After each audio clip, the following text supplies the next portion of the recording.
But a new poll just released by The Australian tonight suggests that we are losing that fight.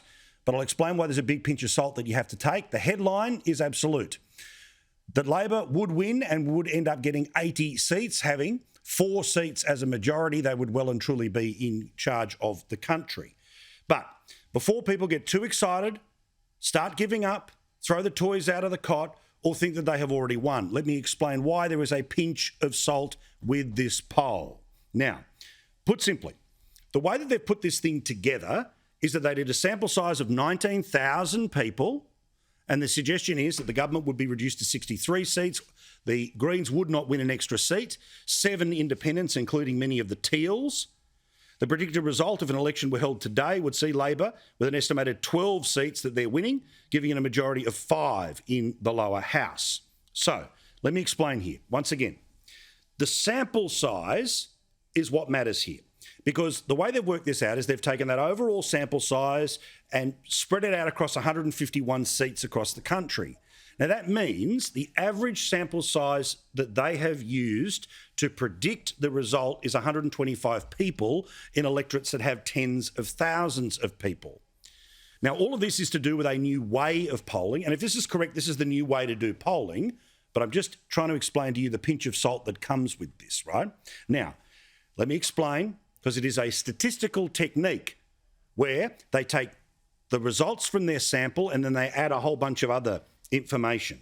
Put simply, it is a statistical technique used to predict results for individual electorates by combining a large survey, at least 10 times as big as a national survey, something like Newspoll, with electorate-level information such as population density, proportion of the population with a university degree. That information comes from the census and other government agencies, as well as previous election results. Let me explain that. Now, census data gives us an absolute insight into what is going on in the electorate. How old is it? How young is it? How male is it? How female is it? How married? How unmarried? How many homes do you own? Or places that you rent. The problem with basing assumptions in this poll off census data is that census data is 5 years old. It's from 2016. Now, while we did a census last year, the census has not been released. Now, I would doubt that they've been able to get access to the 2021 census, so the publicly available information is from 2016. Now, this is often a very interesting way of being able to work out what the electorate looks like. But according to this, that information is 5 years old. They've added a bunch of other things to get to the assumptions that come out of the poll. So, put simply, is this poll a bad headline for the government? Yes. Is this poll a bad headline that suggests we are losing the fight against the radical left? Yes. But can you take every single finding of every single poll to the bank? No, because firstly, they were wrong last time. And secondly, this is a new way of doing something. If it turns out to be the right way to predict things, then okay, they've cracked the nut.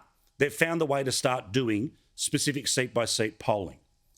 But put simply, even though they've asked lots of people, you have to divide that by 151 different electorates.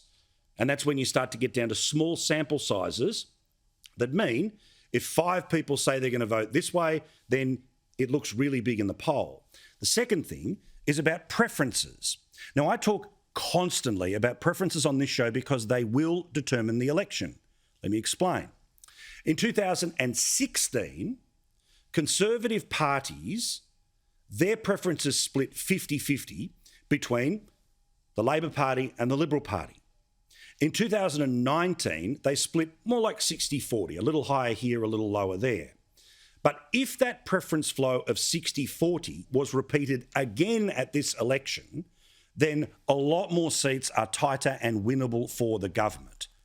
So I'm not entirely sure how the statisticians, which yes are smarter than me, have decided to carry the one, base it off some 5-year-old data and make some assumptions about what is going to happen with preferences. Because anyone who can tell you what's going to happen with preferences, well, it's impossible to know.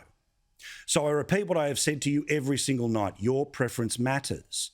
What you do with number 1, obviously the most important vote that you have. But what you do with number 2 will decide whether the government has a shot or we get Albo.